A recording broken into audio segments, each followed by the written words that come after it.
Hoje a gente vai descobrir junto se esse livro vai acabar com a maldição do terceiro volume de uma vez por todas.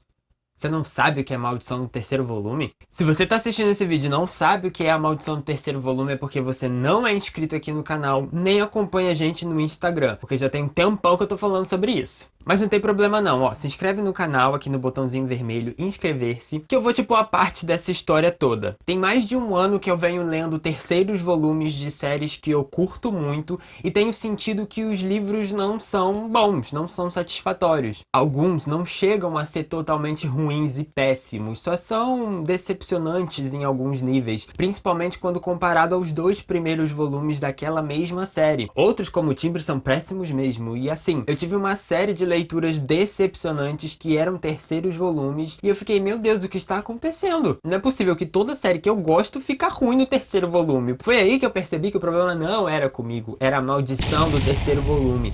Ela estava em vigor. Não tem outra explicação a não ser uma maldição, alguma magia, alguma coisa divina. E nesse meio tempo foi o lançamento de A Memória de Babel, que é o terceiro volume da saga A Passa Espelhos. A gente começou essa jornada com Os Noivos do Inverno, passamos para Desaparecidos em Luz da Lua e agora temos esse terceiro volume. Pois bem, esse livro aqui que tá na minha mão é de uma inscrita que fez a leitura, achou o livro decepcionante e me mandou mensagem falando: ah, eu não gostei tanto assim, tô querendo me desfazer, você aceita de presente? E eu obviamente aceitei, porque se tem uma coisa que eu gosto mais do que presente, é presente de desapego. Então ela mandou o terceiro volume encarecidamente, só que ficou essa coisinha na cabeça de, cara, esse terceiro volume também é decepcionante, ele também não é tão bom. O que eu fui fazendo? Lendo outros terceiros volumes, porque eu tenho uma afeição demais para essa série de fantasia. A Passa Espelhos é uma série que eu tenho apego, eu quero que ela acabe bem e eu não quero que o terceiro volume seja decepcionante. Então eu fui lendo outros terceiros volumes de outras séries. Nesse meio tempo aconteceu o Timbre. A minha intenção era ler um terceiro volume que fosse minimamente satisfatório para eu falar, putz, a maldição acabou. E aí então eu vou ler A Memória de Babel sem a maldição. Porque se eu ler A Memória de Babel com a maldição vai ser horrível mesmo. Só que esse momento não chegou e eu tô desesperado. O que eu vou fazer, gente? Nunca mais ler nenhuma série com mais de 3 volumes? O que é isso? Vou ter que reler O Prisioneiro de Azkaban pra ter um terceiro volume bom? Se bem que isso não é uma má ideia. Mas eu cansei. A minha vontade de ler A Memória de Babel chegou e eu falei, esse vai ser o livro que ou vai quebrar a maldição ou ele vai perpetuar ela mais um pouco. E esse é o desafio que eu lanço pra você agora. Nesse vlog de leitura você vai me ver lendo A Memória de Babel. Eu vou dividir todos os meus pensamentos aqui com você e lá no final do vídeo a gente vai descobrir junto. Será que esse vai ser o livro responsável por quebrar a maldição do terceiro volume? Mande todas as suas energias positivas possíveis durante esse vídeo, porque lá no final eu vou bater o martelo. Tô com medo? Tô, mas vou enfrentar. E ó, toma cuidado que a maldição do terceiro volume pode te pegar, tá? Mas eu vou fazer um trato aqui com ela, tô conversando. A gente combinou de pelo menos não pegar nos leitores que deixarem o joinha nesse vídeo, tá? Então se você quiser a sua proteção da maldição do terceiro volume,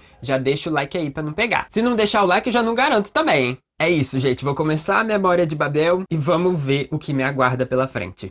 Bem, agora eu iniciei a minha leitura da Memória de Babel e eu já passei um pouquinho da página 100. Eu li até a página 113 e eu parei num momento muito chocante, mas a gente já chega nele. Antes eu tenho algumas considerações iniciais a fazer dessa leitura. Primeiro, antes de embarcar na leitura, a gente tem um resumo aqui do que aconteceu no volume anterior. São só essas duas páginas aqui, ó, lembranças do segundo volume. Eu li esses livros de forma muito espaçada. Eu li o primeiro volume, depois de muito tempo eu li o segundo e depois de muito tempo eu tô lendo o terceiro agora. Então eu confesso que algumas coisas eu realmente esqueci durante esse tempo. Só que lendo esse resumo, eu percebi que eu esqueci mais do que eu imaginava. Que tipo, desse resumo todo que fala de como acabou o volume anterior, eu lembro de tipo 2 frases. E o sentimento foi, caraca, aconteceu isso tudo no final do volume anterior porque eu não fazia ideia. Só que isso, ó, já vem um ponto muito positivo e que eu acho que precisa virar tendência, principalmente nos livros de fantasia, é ter um resuminho do que aconteceu no volume anterior. Sabe aquela coisa de professor que passa um monte de tarefa de casa porque ele acha que a gente só faz aquela matéria? Pois é, autores também precisam entender que a gente não lê só os livros deles. A gente lê outros livros de outros autores. Então, lembrar de todos os detalhes, principalmente detalhes cruciais, realmente fica muito difícil. Então esse é um ponto positivo para esse livro, livro, porque só pelo resumo eu já me peguei pensando em como tinha acabado o volume anterior, porque era algo que eu realmente não lembrava. Mas a Christelle Dabo faz um trabalho muito bom de relembrar algumas coisas ao longo da narrativa. Então o início desse livro tem um pouco disso de,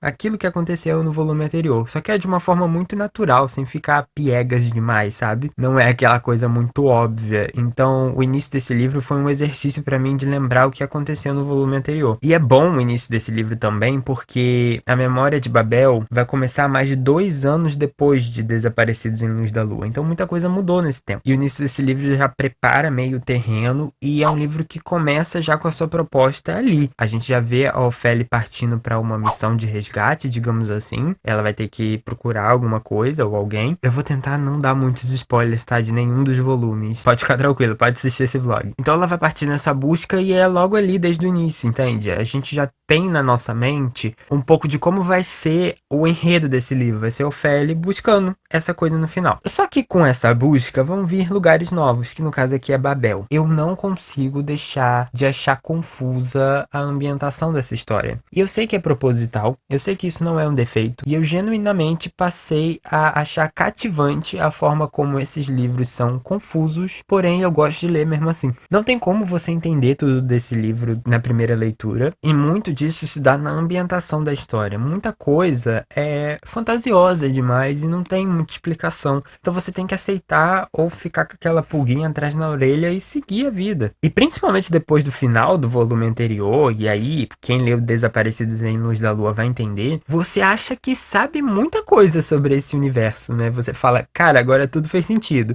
E aí vem a Memória de Babel e você volta, pera, eu não sabia de nada então? Eu ainda não sei de nada?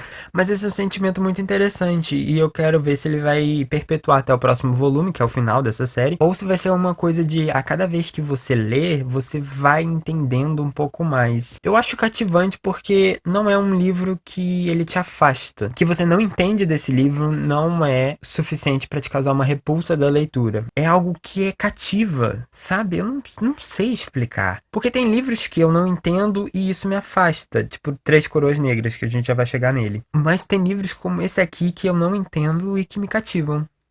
Inexplicável. O negócio de Três Coroas Negras foi legal, porque no vlog da Maratona Vai ao Racha, eu falei da coisa da tradição que tava me incomodando em Três Coroas Negras, né? Se você não assistiu, assim que esse vídeo acabar, vai lá assistir. E aqui tem meio que uma brincadeirinha, porque a Ofélia vai estar num lugar novo e vai ter uma pessoa que vai estar explicando as coisas pra ela. E aí a Ofélia pergunta, mas por que isso é isso? Aí a garota fala, é tradição. Mas por que isso acontece dessa forma? É tradição. Aí acontece uma situação com a Ofélia e ela fala, nem vou perguntar, porque eu já sei que é tradição.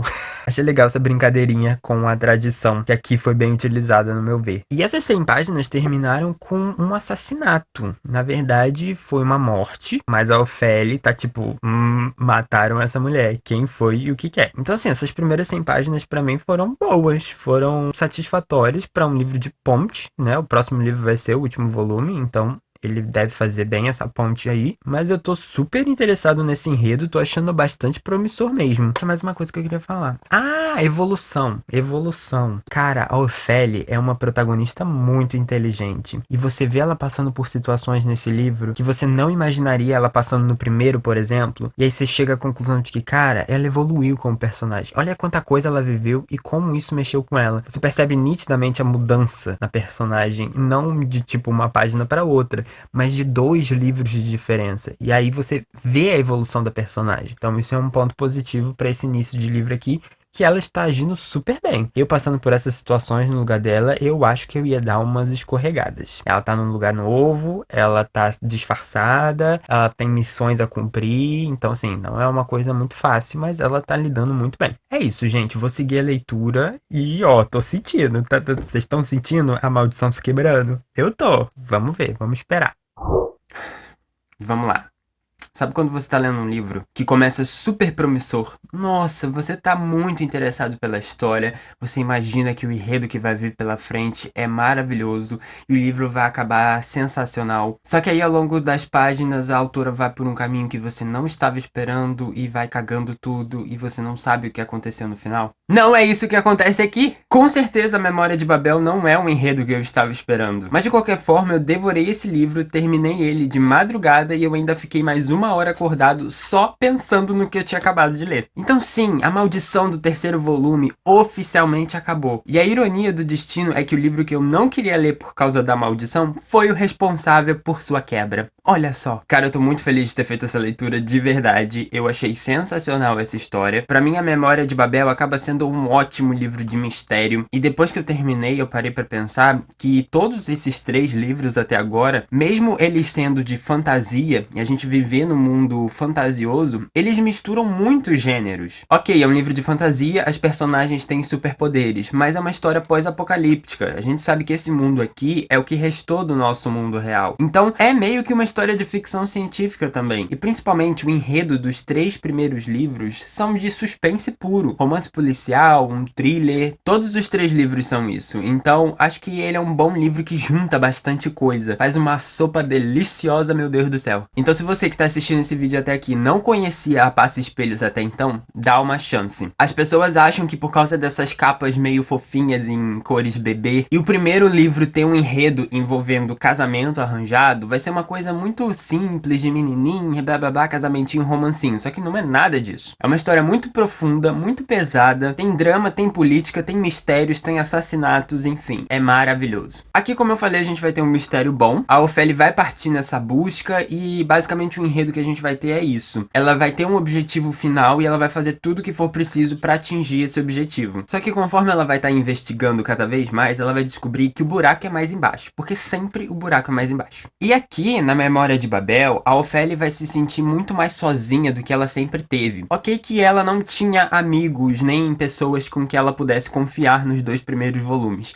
Mas aqui eu sinto que ela tá mais solitária do que o comum. Porque ela tá literalmente sozinha. Nos outros livros ela pelo menos tinha contato com alguém conhecido. Segundo, ela tá nesse lugar totalmente novo, que é Babel. E é um lugar muito repressivo. Babel é como se fosse uma Nova York, uma Londres, assim. É uma cidade super populosa que reúne gente de todo lugar do mundo. Só que eles vivem basicamente um governo opressor. A gente tem censura aqui nesse lugar. Tem um monte de livro catalogado que, tipo, vai pra fogueira. Não é pra estar ali nos arquivos. Temos palavras censuradas. Se alguém escuta você falando alguma dessas palavras censuradas, ó, você vai ter tremendos problemas. Então o nível de repressão dessa arca que ela tá é muito maior. E isso causa esse sentimento mais solitário da Ofélia. Do tipo, eu preciso me adentrar de cabeça nesse mundo. Tá ficando cada vez mais perigoso. E agora, literalmente, eu não tenho ninguém com quem contar. Por isso que eu comentei anteriormente que eu achei que ela evoluiu como personagem. Eu não acho que ela regrediu em nenhum momento nesse livro pela gravidade das situações que ela se encontra. Ao meu ver, as situações que ela passa aqui são mais pesadas do que nos volumes anteriores. E o que eu falei de mistura de gênero, por exemplo, nessa cidade de Babel, existem vários autômatos que são meio que robôs, androides, inteligências artificiais espalhadas pela cidade. Então, se eles escutam você falando uma palavra proibida, já sabe, não tem que conversar não, eles são robôs, eles só obedecem ordens. Todas essas situações envolvendo o maquinário de Babel é muito ficção científica e é muito um cenário steampunk, mas a gente tem muita informação sobre esse universo.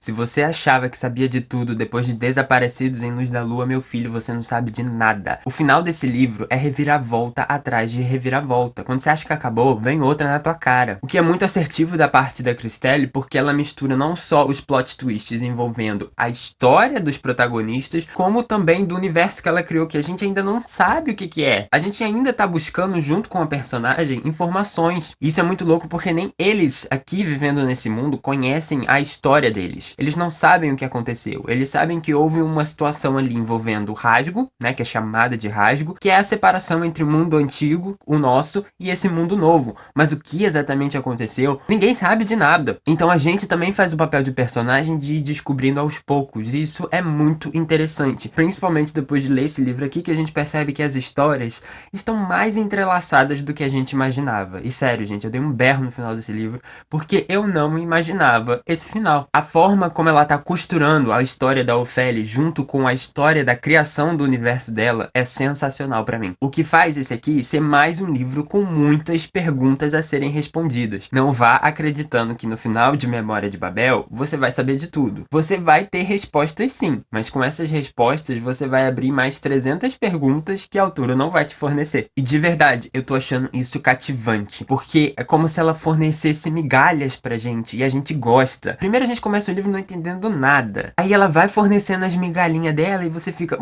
que migalhinha gostosa. gostosa, que biscoitinho gostoso, vem, pode vir, pode vir. Só que você ainda não continua entendendo. Só que pelo fato de você estar gostando tanto das migalhas que ela tá dando, você tem esse sentimento de, caraca, eu tô descobrindo, olha só.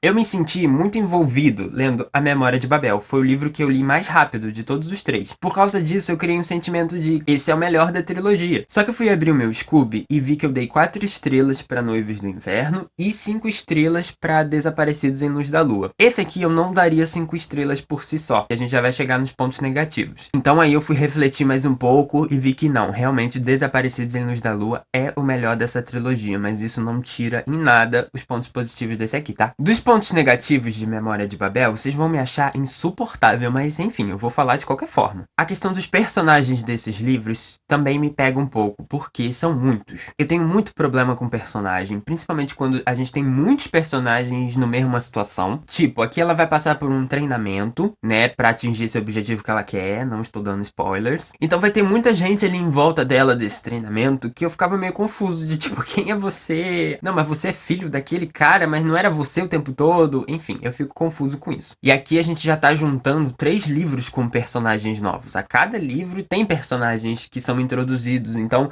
fica uma coisa meio doida. Em algum momento você se sente um pouco perdido, mas não é nada que vai sacrificar a sua leitura, não.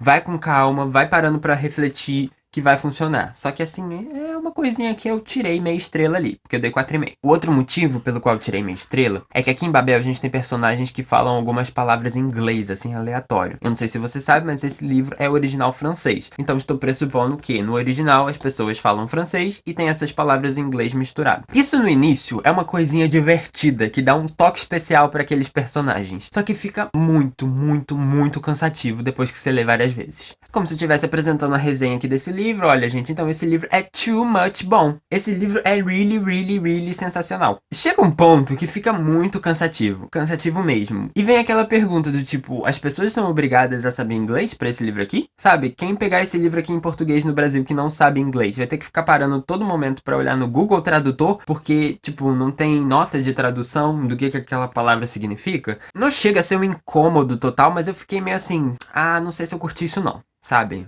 Não. Até porque, como eu comentei, se tornou bastante cansativo ao longo da leitura. Então, eu penalizei aí com 4,5, gente. 4,5 não é penalização nenhuma.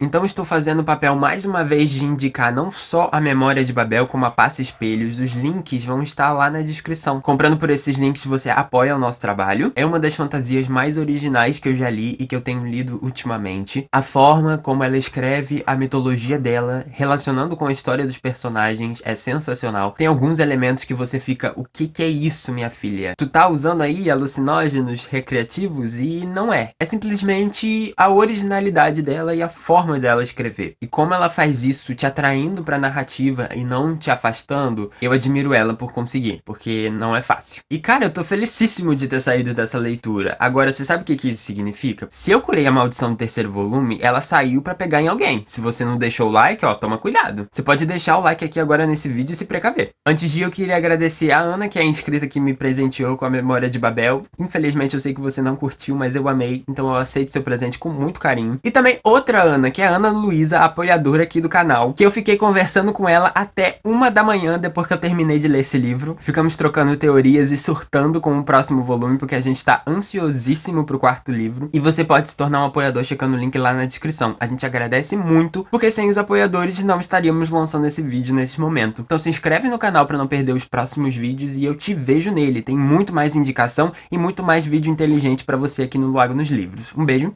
e até lá. Tchau.